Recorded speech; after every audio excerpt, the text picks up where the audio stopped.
ჩემ წარმოსახვაში ეგეთი გადატვირთული რო არის ერთი ელემენტი, რომელიც არის საბაზისო, მაგას სჭირდება სხვადასხვა აქცენტები. აქ ეს ისეთი მდიდარია და ისეთი, ანუ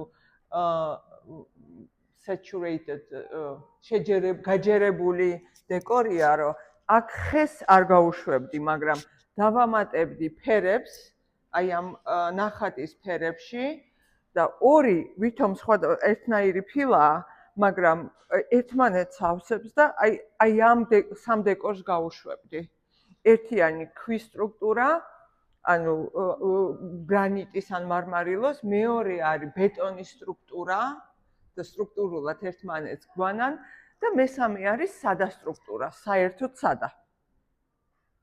მით უმეტეს თუ ხისიატაკია სახში, კარგი ხისიატაკი არ შეჭამს ხე მაშინ, იმიტომ რომ ეს იქნება უფრო სადა და იატაკი ცალკე გამოჩნდება და ეს ამ დეკორების კომბინაცია ცალკე.